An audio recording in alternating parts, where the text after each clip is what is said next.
नमस्कार दोस्तों, हमारे YouTube चैनल संस्कार बुक्स क्लब में आपका बहुत बहुत स्वागत है। आज हम लेकर आए हैं एक ऐसी बुक की समरी जो आपके आज तक के बहुत से अनसुलझे सवालों को सुलझाने में मदद कर सकती है। हमने इंसान के रूप में जन्म तो ले लिया। सभी जीव जंतुओं में सिर्फ इंसान ही इस पृथ्वी पर ऐसा प्राणी है जिसको भगवान ने सोचने समझने की शक्ति दी है। इन सभी जीव जंतुओं में एक चीज कॉमन है जिसे हम जीवात्मा कहते हैं।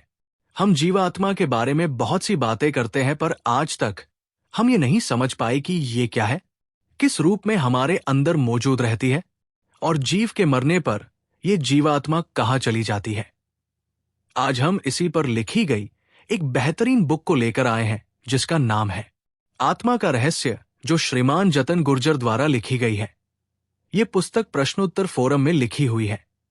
इसमें प्रश्न इस प्रकार किए गए हैं जैसे श्रोता के खुद के प्रश्न हों।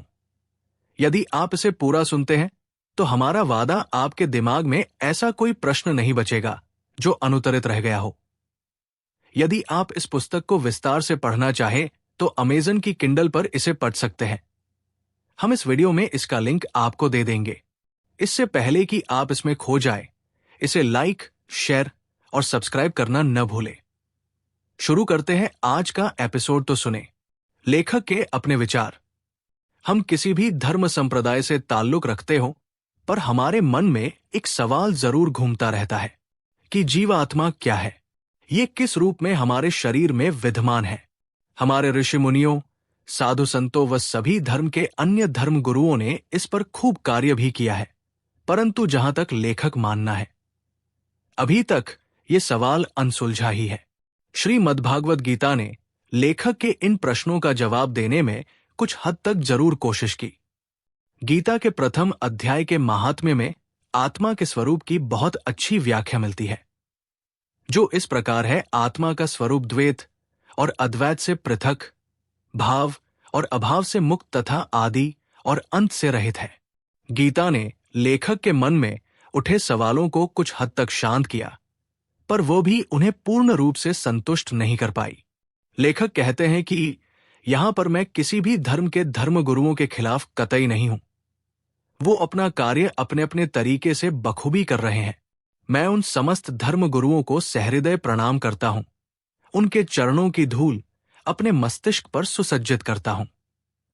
मैंने धर्म और अध्यात्म से संबंधित बहुत सी पुस्तकें पढ़ी है, पर मुझे इस विषय पर ऐसी कोई पुस्तक नहीं मिली जो मुझे पूर्ण रूप से संतुष्ट कर पाती। आता मैंने भी इस विषय पर खूब सोच विचार किया, जिससे मेरे अवचेतन मन ने मुझे कुछ जवाब देने की कोशिश की, जिन्हें मैं आप सभी गुणी जनों के समक्ष रखने का प्रयास कर रहा हूं। ये मेरे अपने विचार है।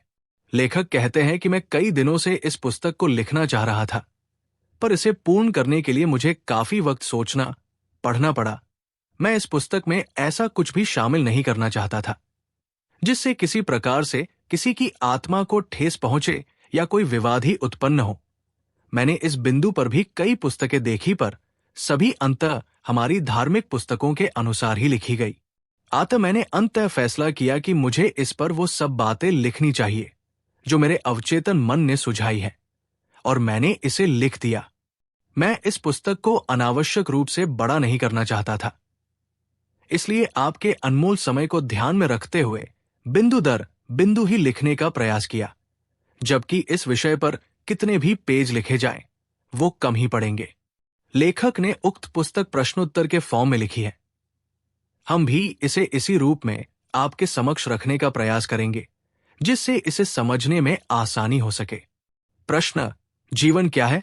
उत्तर: वेद ग्रंथों व अन्य धर्म ग्रंथों में जीव की उत्पत्ति हेतु 5 तत्वों का वर्णन किया गया है, जो क्रमशः आकाश, वायु, अग्नि, जल और पृथ्वी है, जिन्हें शरीर और आत्मा की उत्पत्ति हेतु आवश्यक बताया गया है। जब इन 5 तत्वों के मिलने से ही जीवन की उत्पत्ति होती है, तो फिर मरने के बाद भी तो ये सभी तत्व शरीर में मौजूद रहते हैं। फिर उस जीव का शरीर किसी काम का क्यों नहीं रहता? और फिर आत्मा क्या है? सभी धर्म ग्रंथ व यहां तक कि विज्ञान भी ये मानता है कि जीव के मरने के बाद सभी 5 तत्व अपने मूल तत्व में समाहित हो जाते हैं, अर्थात अग्नि में मिल जाती है। वायु वायु में, और इसी प्रकार सभी इन पांचों तत्वों के अलावा आत्मा कब और किस रूप में जीव के शरीर में प्रवेश करती है और मरने के बाद उसका क्या होता है, इस बात का कोई संतुष्टिपूर्ण जवाब न तो कोई धर्म ग्रंथ दे पाया और न ही हमारी विज्ञान। मैं यहां एक छठे तत्व के बारे में बात करना चाहूंगा जो हमारे जीवन के लिए अति महत्वपूर्ण है। जब तक इसकी उपस्थिति हमारे शरीर में रहती है तब तक हमारा शरीर काम का है।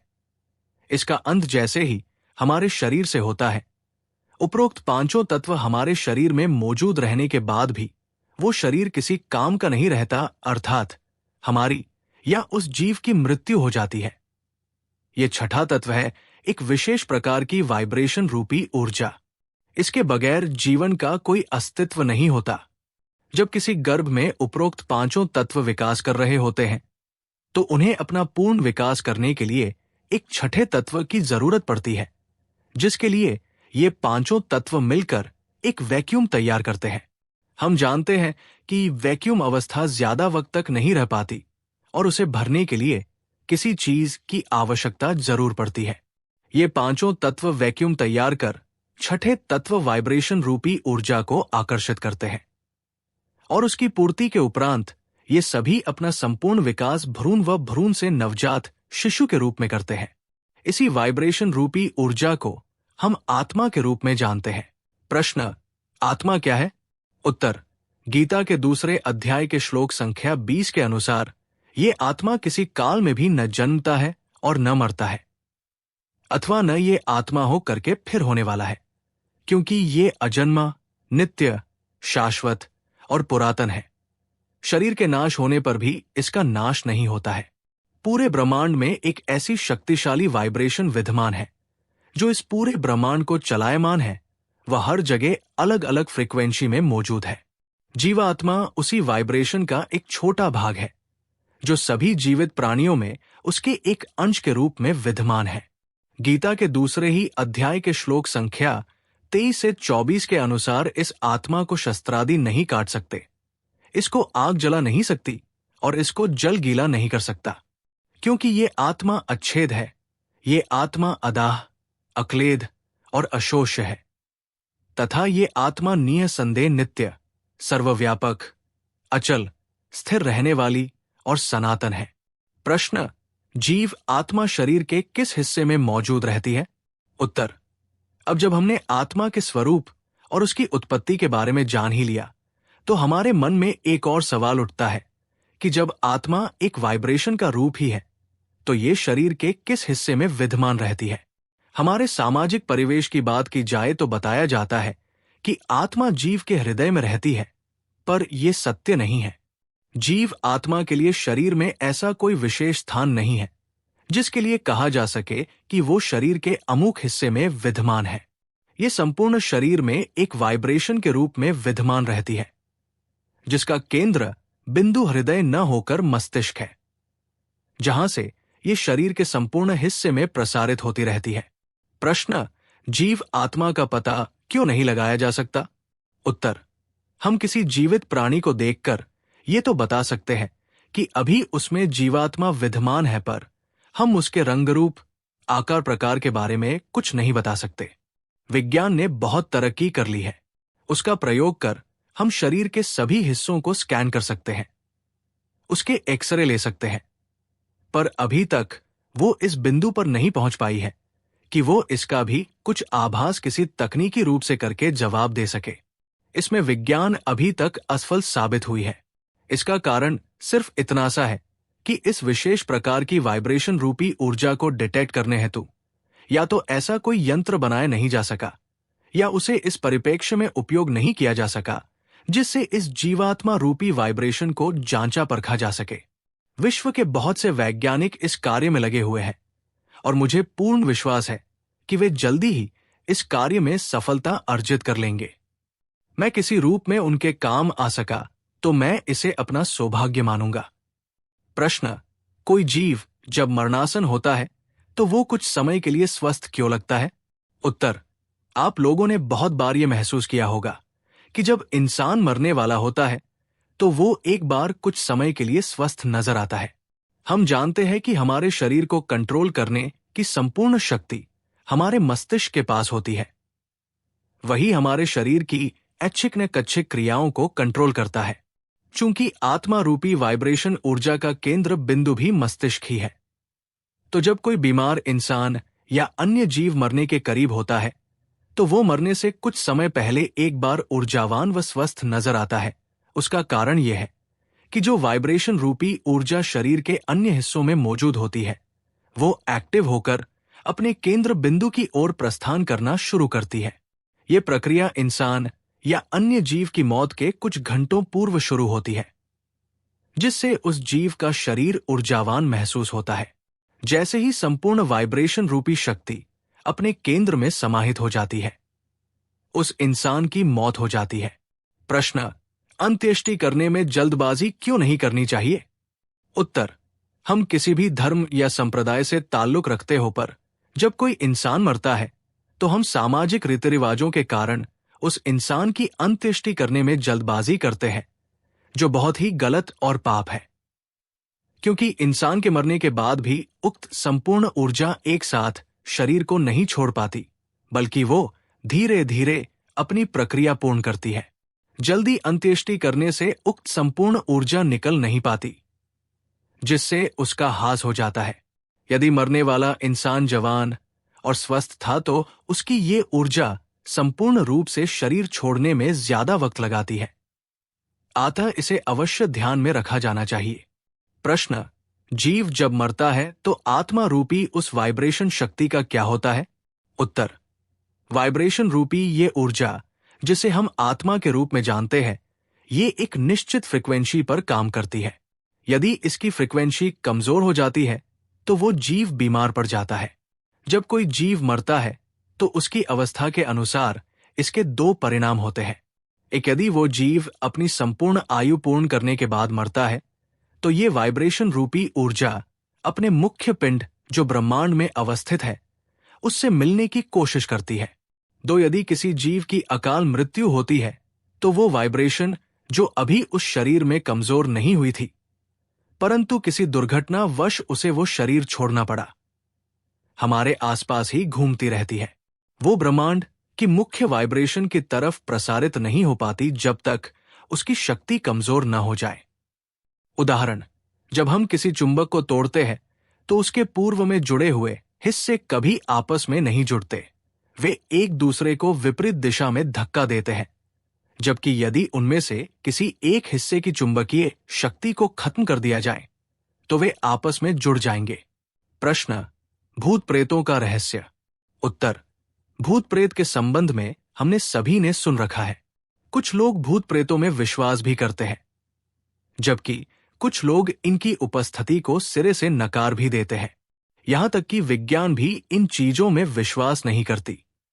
जब किसी इंसान की अकाल मृत्यु होती है तो उस इंसान की आत्मा रूपी वाइब्रेशन शक्ति शक्तिशाली होने के कारण ब्रह्मांड की अपनी मूल शक्ति में नहीं मिल पाती, वह हमारे आसपास ही तब तक गतिमान रहती है जब तक उसकी शक्ति क्षीण न हो जाए।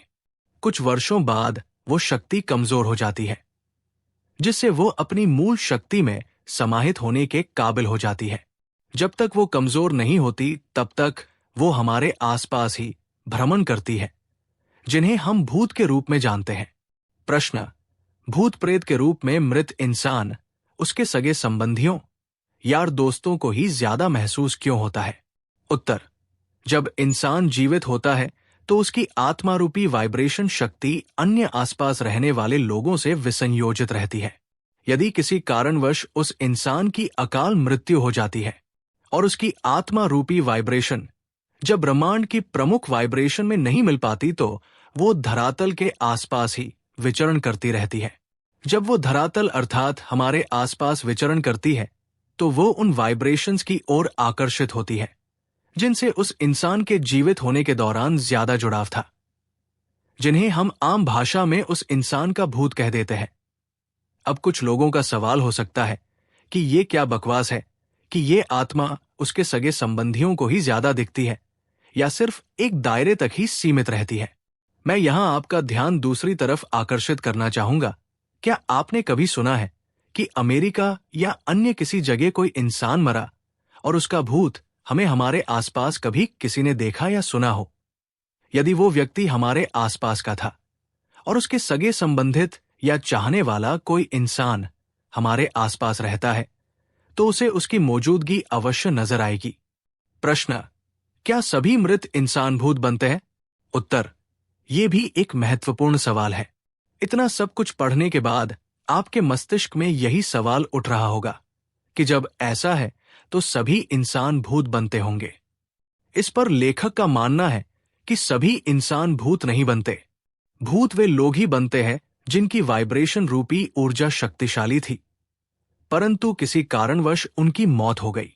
उनकी वाइब्रेशन रूपी ऊर्जा के शक्तिशाली होने के कारण वो अपनी मूल वाइब्रेशन में जाकर समाहित नहीं हो पाती और हमारे आसपास विचरण करती रहती है, जिससे हमें उसका आभास होता है। जो इंसान अपनी आयु पूर्ण करने के बाद मृत्यु को प्राप्त करता है या लंबे समय तक बीमार रहने के बाद मरता है, उसकी आत्मा रूपी वाइब्रेशन शक्ति कमजोर हो चुकी होती है और उसकी इस शक्ति के कमजोर होने के कारण वो अपनी मूल वाइब्रेशन रूपी ऊर्जा में समाहित हो जाती है, जिसके कारण वो हमें कभी किसी रूप में महसूस नहीं होती। प्रश्न: क्या अन्य जीव जंतु भी भूत बनते हैं? उत्तर: ये बहुत ही लाजवाब सवाल है कि यदि इंसान भूत बन सकते हैं तो फिर ये आत्मा तो अन्य जीव जंतुओं में भी होती है, वह उनकी भी अकाल मृत्यु होती होगी, फिर क्या वो भी भूत बनते हैं? इंसान रूपी भूतों की बात तो लगभग सभी कर लेते हैं, पर इस पर कोई ध्यान नहीं देता कि क्या ऐसा भी हो सकता है कि जानवरों के भूत भी मौजूद हो। लेखक का इस पर मानना है कि ये बात सही है कि जब किसी जानवर की अकाल मृत्यु होती है तो उसकी आत्मा भी भूत के रूप में हमारे आसपास घूमती रहती है, पर हम उस पर ध्यान नहीं देते और उसके दिखाई देने या महसूस करने के उपरांत भी डरते नहीं हैं। जो लोग अपने किसी जानवर से बेहद प्यार करते हैं और जब उस जानवर की किसी कारणवश अकाल मृत्यु हो जाती है, तो वो इंसान उस प्रिय जानवर के भूत को देख भी सकता है और महसूस भी कर सकता है, बशर्ते उस इंसान का ऑरा कमजोर हो। हाँ, यहाँ एक बात और बतानी जरूरी है, जानवरों की उम्र कम अर्थात कुछ ही वर्षों की होती है, अतः उनके भूत का अस्तित्व भी बहुत थोड़े समय के लिए ही होता है। प्रश्न: भूत प्रेत सभी लोगों को दिखाई क्यों नहीं देते? उत्तर: हम जानते हैं कि कुछ लोग आस्तिक होते हैं जबकि कुछ लोग नास्तिक होते हैं। जिस प्रकार आस्तिक लोग भगवान की मौजूदगी में विश्वास करते हैं, उसी प्रकार नास्तिक लोग भगवान की सत्ता में कोई विश्वास नहीं करते। उसी प्रकार इस मुद्दे पर भी कुछ लोग विश्वास करते हैं जबकि कुछ लोग भूत प्रेत में विश्वास नहीं करते। उनका मानना होता है कि भूत नाम की कोई चीज नहीं होती। लेखक का मानना है कि ये सब शक्तियां होती हैं। लेखक यहां अपना अनुभव बता रहे हैं। लेखक इन शक्तियों को देख भी चुके हैं और महसूस भी कर चुके हैं। अब कुछ लोगों का सवाल हो सकता है कि यदि हम मान भी ले कि ये सब होते हैं तो हमें दिखाई क्यों नहीं देते? हमने हमारे देवी देवताओं, ऋषि मुनियों के चित्र तो देखे ही होंगे। उन्हें यदि गौर से देखा जाए तो उन चित्रों में हमें एक चीज नजर आएगी। उनके सिर के चारों तरफ एक प्रकाशमय चक्र बना होता है जिसे हम ऑरा कहते हैं। जिस इंसान का ऑरा जितना अधिक शक्तिशाली होता है, उन्हें ऐसी चीजों का आभास ही नहीं होता व उन्हें ये चीज कभी नहीं दिखाई देती। यहां लेखक एक बात और जोड़ना चाहते हैं कि किसी इंसान को इस वहम में भी नहीं रहना चाहिए कि किसी का ऑरा कमजोर है या शक्तिशाली, वह जैसा है सदा वैसा ही बना रहेगा, तो ये गलत है। इसकी शक्ति को बढ़ाया भी जा सकता है और यदि इस पर काम ना किया जाए तो इसको कमजोर होने में भी समय नहीं लगता। प्रश्न: भूत प्रेत मृत इंसान के परिवार जनों को ही ज्यादा परेशान क्यों करते हैं? उत्तर: हर इंसान के जीवन में कोई न कोई ऐसी इच्छा होती है जो जीवित रहते हुए पूर्ण नहीं हो पाती व उस इंसान के मरने के बाद वो अधूरी इच्छा भी उसके साथ चली जाती है। पर जब वो इंसान मर जाता है और पूर्व के पृष्ठों के अनुसार उसकी आत्मा रूपी वाइब्रेशन शक्ति अपनी प्रमुख ब्रह्मांडीय शक्ति में नहीं मिल पाती और भूत का रूप धारण कर लेती है, तो वो अपने परिजनों के माध्यम से अपनी उस अपूर्ण इच्छा को पूर्ण करने का प्रयास करती है। कई बार उस इंसान के परिजन अपनी जिंदगी में कुछ ऐसे काम या व्यवहार करने लगते हैं जो उस मृत इंसान के उसूलों के खिलाफ होते हैं, जिससे परेशान होकर मृत इंसान की वह आत्मा उन्हें सावचेत करने व रोकने का प्रयास करती है, जिसे हम उस इंसान के भूत द्वारा परेशान करना मान लेते हैं। प्रश्न: तांत्रिक अपनी तंत्र विधा द्वारा उस आत्मा को कैसे वश में करते हैं? उत्तर: तंत्र विधा में कुछ विशेष प्रकार के मंत्रों का उपयोग किया जाता है, जिनके माध्यम से एक विशेष प्रकार की वाइब्रेशन उत्पन्न की जाती है, जिसके द्वारा आत्मा रूपी वाइब्रेशन को आकर्षित कर उसे नियंत्रित करने की कोशिश की जाती है। तांत्रिक जिन आत्मा रूपी वाइब्रेशन को नियंत्रित करने में कामयाब हो जाता है, उनसे अपनी इच्छा के अनुसार काम करवा सकते हैं। इसमें मृत बच्चों की आत्माओं पर अधिक नियंत्रण पाया जा सकता है, व उन्हें अधिक समय तक काम में लिया जा सकता है, व तांत्रिक द्वारा वैध अवैध काम कराए जा सकते हैं। प्रश्न: ऑरा क्या होता है? उत्तर: अभी हमने पूर्वोक्त कुछ पृष्ठों में जाना था कि आत्मा रूपी वाइब्रेशन शक्ति का केंद्र बिंदु मस्तिष्क है। जिस इंसान में इस शक्ति का केंद्र जितना शक्तिशाली होता है, उसका ऑरा उतना ही शक्तिशाली होता है। बल्कि हम कह सकते हैं कि ऑरा कोई और प्रकाशपुंज नहीं है, बल्कि इसी आत्मा रूपी वाइब्रेशन शक्ति का केंद्र बिंदु है, जो अत्यधिक ऊर्जावान होने के कारण प्रकाशमान है। अब आप सोच रहे होंगे कि इसे शक्तिशाली बनाने की क्या कोई विधि है? तो इसका जवाब है हाँ, इसे अवश्य शक्तिशाली भी बनाया जा सकता है और अपनी उम्र भी बढ़ाई जा सकती है। इसकी दो विधियां हैं जिनके द्वारा इसकी शक्ति को बढ़ाया जा सकता है। एक, कुछ महत्वपूर्ण मंत्रों के निरंतर उच्चारण के द्वारा। दो, अपनी सांसों पर निरंतर काम करके। इन दोनों विधियों को लेखक आगे के पृष्ठों में विस्तार से समझाने का प्रयास करेंगे। प्रश्न: कुछ लोगों को पूर्वजन्म की बातें याद कैसे रहती है?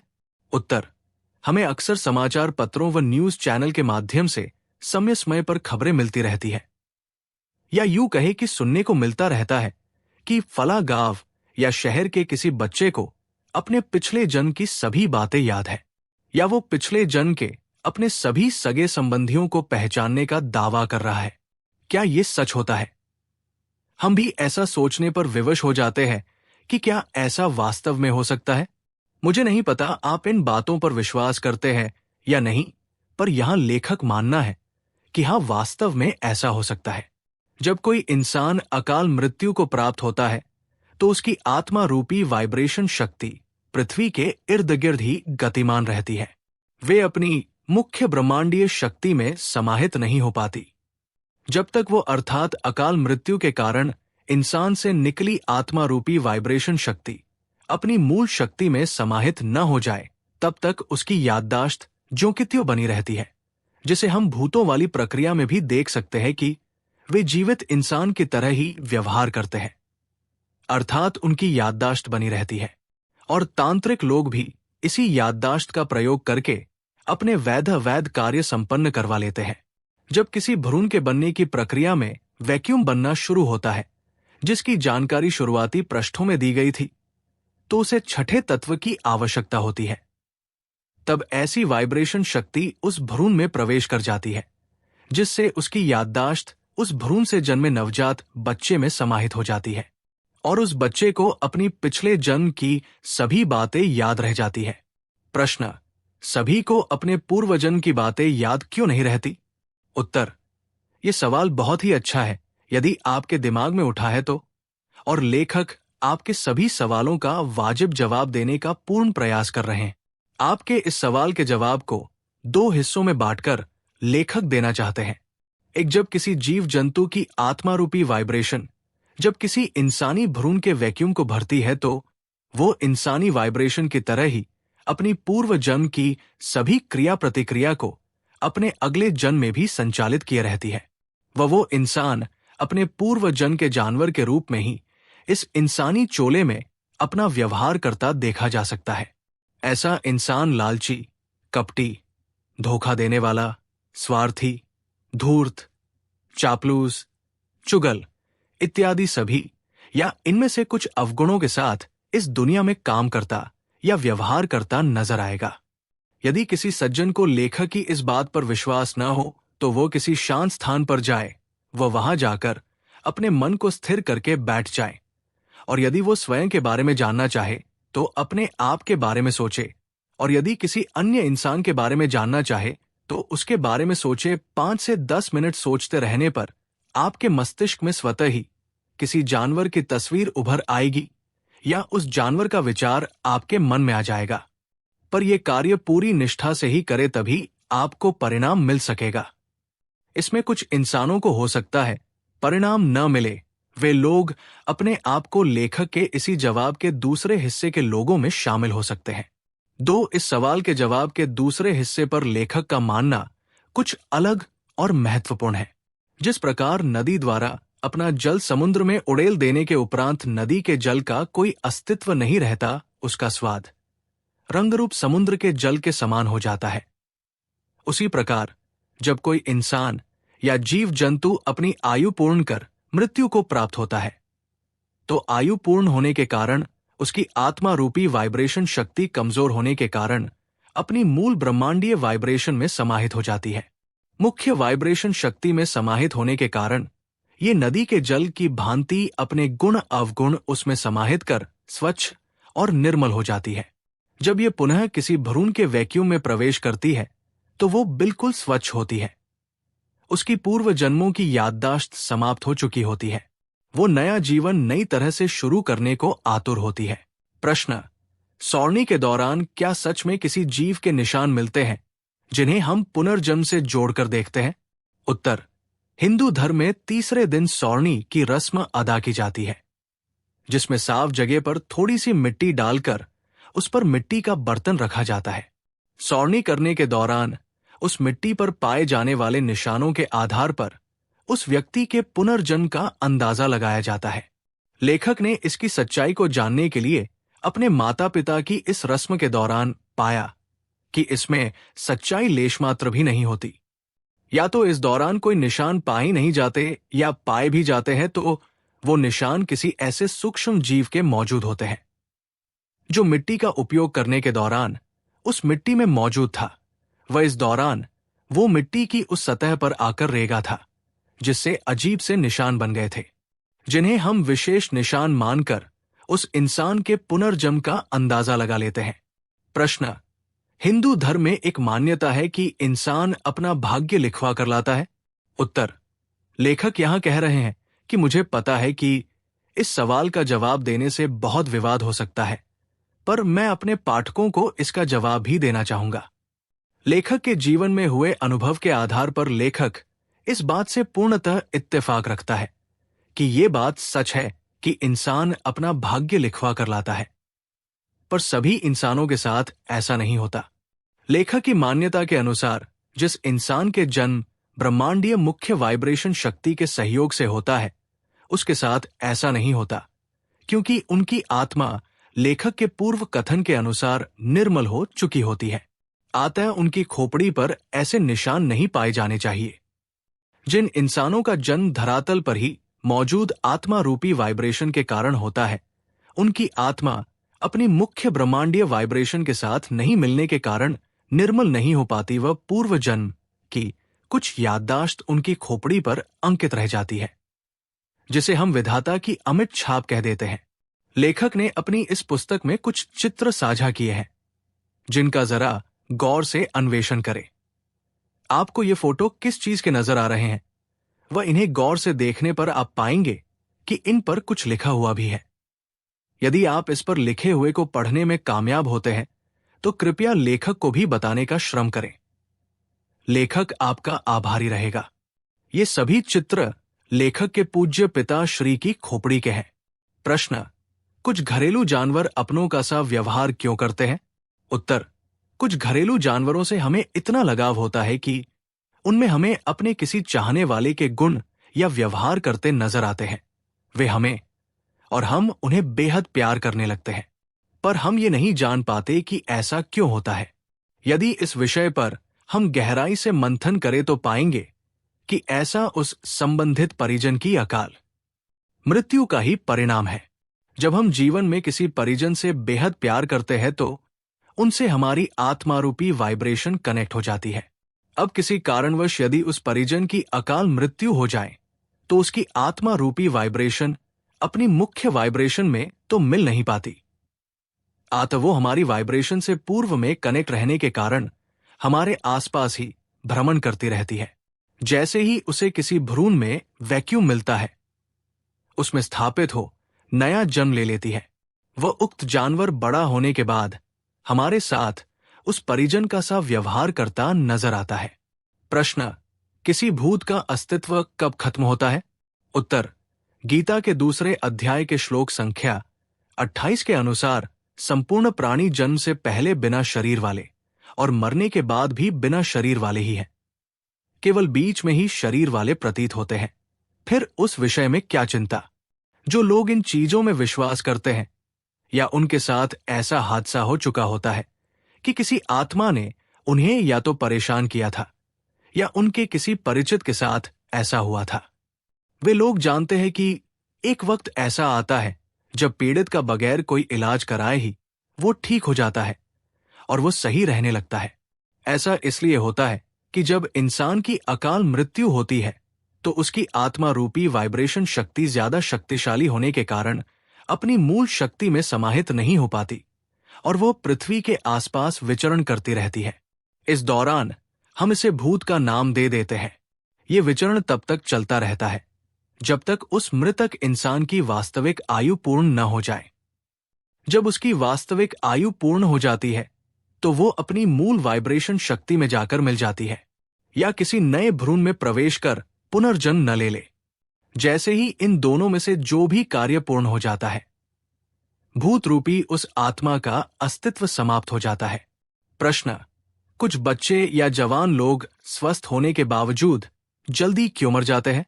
उत्तर, आपने अक्सर ये भी देखा होगा कि कुछ बच्चे या जवान लोग बिल्कुल स्वस्थ थे, कोई बड़ी शारीरिक समस्या भी नहीं थी, फिर भी उन्हें बुखार आदि कोई छोटी मोटी बीमारी होती है और वे अपनी जान गंवा देते हैं। हमें ऐसा लगता है कि यार ये अमुक इंसान तो इतनी बड़ी किसी बीमारी से पीड़ित भी नहीं था, फिर भी वो कैसे चल बसा। दरअसल वो इंसान पिछले पृष्ठ में बताए अनुसार जन्म लेता है, वह नए शरीर में अपनी पूर्व जन्म की आयु पूर्ण कर चला जाता है। आत्मारूपी वाइब्रेशन शक्ति अपने जीवन को एक चक्र के रूप में पूरा करती है, जिसमें वह अपनी मूल ब्रह्मांडीय वाइब्रेशन शक्ति से चार्ज होकर पृथ्वी पर लौटकर जन्म लेती है। वह जब तक उसकी वाइब्रेशन शक्ति क्षीण न हो जाए वापस नहीं लौटती। जब उसकी शक्ति उस सीमा तक क्षीण हो जाती है तो वो अपनी मूल वाइब्रेशन में जाकर मिल जाती है, वह फिर चार्ज हो जाती है। ये प्रक्रिया जन्म जन्मांतर तक चलती रहती है। प्रश्न, दीर्घ आयु का रहस्य? उत्तर, लेखक जहां तक महसूस कर पा रहे हैं, उन्हें लगता है इतना सब जानने के बाद आप एक बात जरूर सोच रहे होंगे कि यदि इस पुस्तक में लिखी सभी बातों पर विश्वास कर भी लिया जाए तो कोई भी जीव एक निश्चित आयु ही पूर्ण कर मर जाना चाहिए। फिर सभी की उम्र में विभेद क्यों? और क्या ऐसा भी कोई रास्ता है जिससे अपनी उम्र इंसान खुद बढ़ा सके? लेखक आपके इस सवाल का भी जवाब देना चाहते हैं। जब किसी भ्रूण बने निर्वात को पूर्ण करने हेतु जो आत्मा रूपी वाइब्रेशन शक्ति स्थापित होती है, यदि वो अपनी मूल ब्रह्मांडीय वाइब्रेशन शक्ति से आती है तो ऐसे सभी भ्रूणों से बने नवजात शिशु समान आयु तक जीवित रह सकते हैं। फिर चाहे वो इंसान का भ्रूण हो, किसी कछुए का भ्रूण हो या किसी ऐसे जीव का भ्रूण जिसकी उम्र वास्तव में बहुत कम अर्थात कुछ मिनटों, घंटों या दिनों की ही हो। आप अपनी उम्र को 3 तरीकों से बढ़ा सकते हो। एक, अपनी सांसों पर नियंत्रण करके। 2, व्यायाम करने से। 3, कुछ विशिष्ट मंत्रों के निरंतर जाप करने से। आगे के कुछ पृष्ठों में इन्हें विस्तार से बताना चाहूंगा कि सांसों की ऐसी कौन सी विधि है जिसको अपनाकर हम अपने आप को दीर्घ आयु बना सकते हैं और कौन से ऐसे मंत्र हैं जिनके निरंतर अभ्यास से भी इस काम में सफलता पाई जा सकती है। और ये भी बताने का प्रयास करूंगा कि इन दोनों का अभ्यास क्यों आवश्यक है और इस तकनीक का विज्ञान क्या है। प्रश्न, अपनी सांसों पर नियंत्रण कर दीर्घ आयु कैसे प्राप्त करें? उत्तर, सांसें हमारे जीवन की मूल है। इनको जाने बगैर हम जीवन में कुछ भी प्राप्त नहीं कर सकते। पर अफसोस है कि लगभग 95% लोग आज भी सांसों के रहस्य से अनभिज्ञ है। अधिकतर लोग बस इतना जानते हैं कि हमें जीने के लिए सिर्फ सांस लेनी होती है, जिसके तहत हम ऑक्सीजन की पूर्ति शरीर को करते हैं। पर सिर्फ यही सच नहीं है। जब हम सांस लेते हैं और छोड़ते हैं तो उन सांसों के साथ प्रमुख पांचों तत्व पृथ्वी, जल, वायु, अग्नि और आकाश का भी प्रवाह होता रहता है। कब कौन सा तत्व प्रवाहित हो रहा है, इसकी सही जानकारी होना व इनका सही सामंजस्य बनाए रखने से ये छठे तत्व आत्मा रूपी वाइब्रेशन शक्ति को निरंतर चार्ज करते रहते हैं, जिससे दीर्घायु प्राप्त की जा सकती है। यहाँ पर लेखक सांसों पर एक बेहतरीन पुस्तक का संदर्भ देना चाहते हैं। सांसों का रहस्य नामक पुस्तक, जो श्रीमान राजीव सक्सेना द्वारा लिखी गई है। इसमें सांसों का लगभग संपूर्ण विज्ञान समझाया गया है। सांस खत्म तो जीवन खत्म। सांसों की गति जितनी कम व इसमें पांचों तत्वों का जितना अच्छा सामंजस्य बना रहता है, व्यक्ति या कोई प्राणी उतना ही अधिक जीवित रह सकता है। दिन में चलावे चंद्र और रात चलावे सूर्य, सो योगी हुई जावे। देवराहा बाबा। प्रश्न: व्यायाम करने से दीर्घ आयु प्राप्त करने का विज्ञान। उत्तर: व्यायाम करने से हमारा शरीर फिट रहता है, हमारी सांसों का सामंजस्य सही बना रहता है। व्यायाम करने से हमारे संपूर्ण शरीर को ऑक्सीजन की पूर्ति होती है, जिससे इन पांचों तत्व का सामंजस्य बना रहता है। और यदि इन पांचों तत्वों का सही सामंजस्य हमारे शरीर में बना रहेगा, तो ये पांचों तत्व मिलकर हमारे जीवन के लिए महत्वपूर्ण छठे तत्व आत्मा रूपी वाइब्रेशन को निरंतर चार्ज किए रहेंगे, जिससे हम दीर्घ आयु को प्राप्त कर सकते हैं। प्रश्न: कुछ विशेष मंत्रों के निरंतर अभ्यास से दीर्घ आयु को प्राप्त करने का विज्ञान। उत्तर: हमारे हिंदू धर्म में कुछ ऐसे मंत्रों का उल्लेख मिलता है जो दीर्घ आयु को प्राप्त कराने में समर्थ है। लेखक यहाँ एक दो मंत्रों का उल्लेख करना चाहते हैं: ओम और महामृत्युंजय मंत्र। शिव पुराण सहित अन्य धर्म ग्रंथों में उल्लेखित महामृत्युंजय मंत्र इस क्षेत्र में बहुत ही शक्तिशाली मंत्र है। महामृत्युंजय का मतलब होता है मृत्यु को जीतने वाला। क्या आपने कभी सोचा है कि ये मंत्र इतने शक्तिशाली कैसे हैं, जिनकी सहायता से हम मृत्यु को भी जीत सकते हैं? हम किसी भी पुस्तक, चाहे वो कोई धर्म ग्रंथ हो या अन्य, उसे पढ़ तो लेते हैं पर मनन नहीं करते।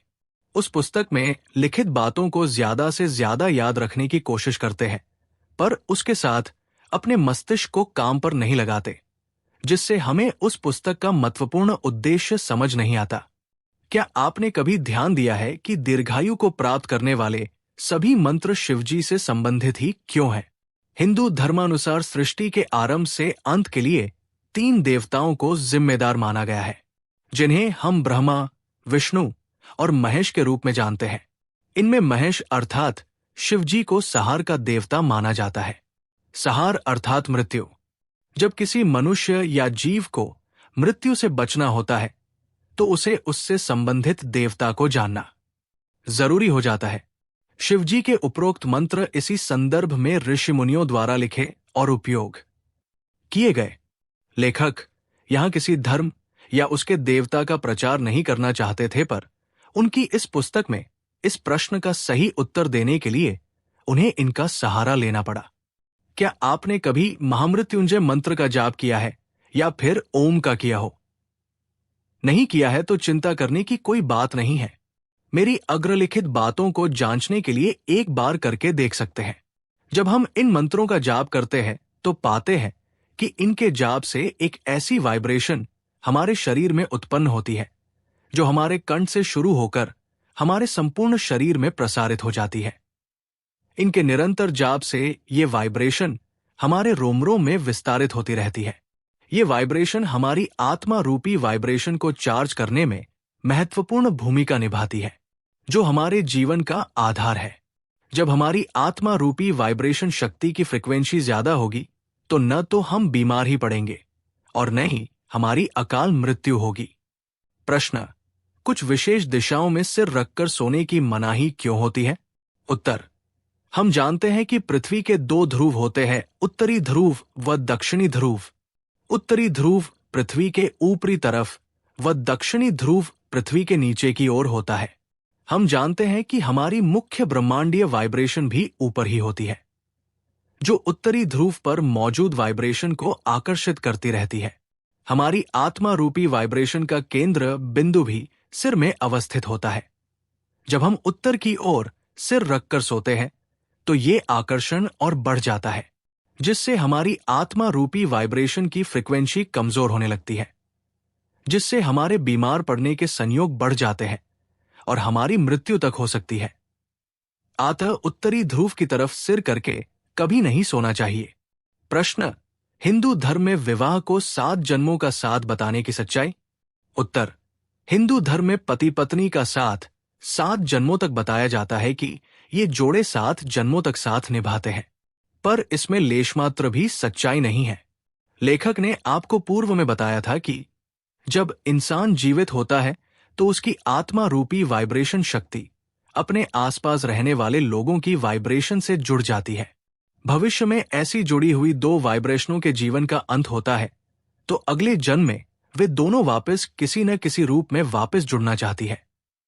अब यदि वे ऐसा करती है तो हमउम्र के कारण पति पत्नी या यार दोस्त के रूप में जुड़ सकती है, पर यह आवश्यक नहीं है कि जन्म जन्मांतर तक ये प्रक्रिया अपनाई ही जावे। प्रश्न: ऋषि मुनियों द्वारा पुत्र प्राप्ति का वरदान देने की सच्चाई? उत्तर: हम किसी धार्मिक पुस्तक को पढ़े या किसी कथा को सुने, हमें अक्सर ये सुनने या पढ़ने को मिलता है कि अमुक निय संतान राजा या किसी स्त्री को अमुक ऋषि के आशीर्वाद से पुत्र रत्न की प्राप्ति हुई थी। हम सोच में पड़ जाते हैं कि ये ऋषि ऐसा क्या वरदान देते थे और उसका विज्ञान क्या था जिससे पुत्र की प्राप्ति इन लोगों को हो जाती थी। ये ऋषि लोग अपने जीवन में इतनी साधना करते थे कि जो जीव अकाल मृत्यु को प्राप्त हुए थे और जिनकी आत्मा रूपी वाइब्रेशन धरातल के आसपास विचरण कर रही होती थी, उसे किसी भी गर्भ में स्थापित करवा सके। ये इसी विधा का सहारा लेकर ऐसा करने में सफल होते थे। प्रश्न: जीवन मरण से मुक्ति कैसे पाई जा सकती है? उत्तर: क्या कोई जीव इस जीवन मरण से मुक्त भी हो सकता है? उत्तर: इस संबंध में हमारे लगभग सभी धर्म ग्रंथों में बताया गया है। हमारे ऋषिमुनि, साधु संत, मौलवी, पादरी इत्यादि लोगों ने भी इस पर बखूबी बताया है। कोई भी जीवित आत्मा इस दिशा में काम करके इस प्रक्रिया से अपने आप को मुक्त कर सकती है। लेखक ने आपको बताया था कि हमारी आत्मा एक विशाल ब्रह्मांडीय वाइब्रेशन शक्ति का अंश है।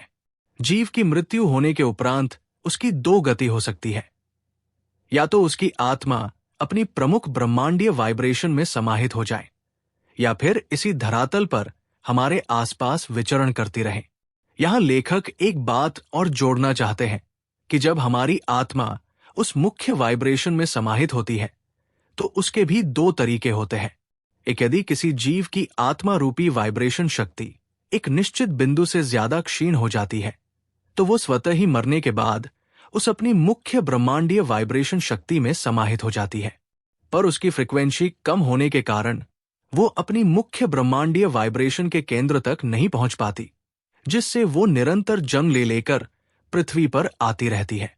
दूसरा तरीका यह है कि कोई इंसान कुछ विशिष्ट मंत्रों के निरंतर जाप के द्वारा अपनी इस वाइब्रेशन रूपी शक्ति को इस हद तक शक्तिशाली कर ले कि उसका आकार तो सूक्ष्म और घनत्व बहुत ज्यादा हो जाए, तो उस इंसान के मरने के बाद उसकी आत्मा रूपी वाइब्रेशन शक्ति अपने विशिष्ट आकार और घनत्व की बदौलत सीधे ही ब्रह्मांडीय मुख्य वाइब्रेशन शक्ति के केंद्र में समाहित हो जाती है, जिससे उसे निरंतर जीवन मरण से छुटकारा मिल सकता है। श्रीमद् भागवत गीता के अध्याय 4 के श्लोक संख्या 9 के अनुसार, हे अर्जुन, मेरा वह जन्म और कर्म दिव्य अर्थात अलौकिक है। इस प्रकार जो पुरुष तत्व से सर्वशक्तिमान को जानता है वो शरीर को त्याग कर फिर जन्म को प्राप्त नहीं होता है, किंतु मुझे ही प्राप्त होता है। प्रश्न: क्या कभी ईश्वर भी जन्म लेता है? उत्तर: अब आप सोच रहे हैं कि ये इंसान कितनी बकवास कर रहा है। जब इस पुस्तक में लिखित बातों को सच भी मान लिया जाए तो फिर अनेकों धर्मों में जो ईश्वर के अवतरण की बात की जाती है वो तो झूठी हुई। कोई ब्रह्मांडीय वाइब्रेशन फिर ईश्वर के रूप में कैसे जन्म ले सकती है? पर जो बात आप अभी सोच रहे हैं वो पूरी तरह सच नहीं है। यहाँ भी लेखक श्रीमद् भागवत गीता के अध्याय 4 के कुछ श्लोक से आपको रूबरू कराना चाहते हैं। श्लोक संख्या 6। श्री कृष्ण कहते हैं, मेरा जन्म प्राकृत मनुष्यों के समान नहीं है।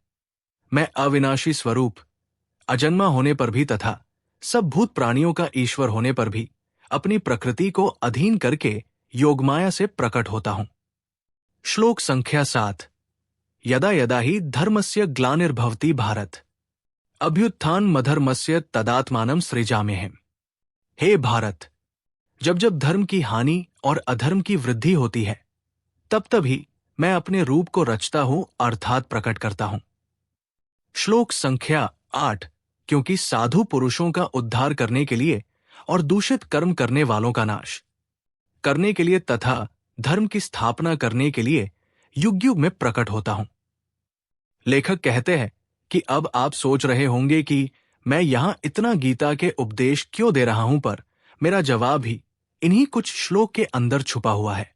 पृथ्वी पर हजारों लाखों वर्षों के बाद एक ऐसा समय आता है जब जीवन मरण की रफ्तार बहुत तेज हो जाती है, जिससे पूरी व्यवस्था ही चरमरा जाती है। जीवित प्राणियों की उम्र कम हो जाती है और उनके जीवन मरण का चक्र असंतुलित हो जाता है, जिससे उनकी आत्मा रूपी वाइब्रेशन शक्ति अपनी मुख्य ब्रह्मांडीय वाइब्रेशन शक्ति में न मिलकर निरंतर धरातल पर ही रहकर जम लेती रहती है, जिसे हम अधर्म का बोलबाला बोल देते हैं। इस व्यवस्था को सुधारने के लिए मुख्य वाइब्रेशन शक्ति धरातल की ओर आकर्षित होती है और किसी रूप में पृथ्वी पर जम लेकर इस व्यवस्था को सुधारने का काम करती है। वो मुख्य वाइब्रेशन जिस रूप में यहां जन्म लेती है, उसे उस समय के भगवान के रूप में हम जानते हैं। ये किसी इंसान या जानवर के रूप में जन्म ले सकती है।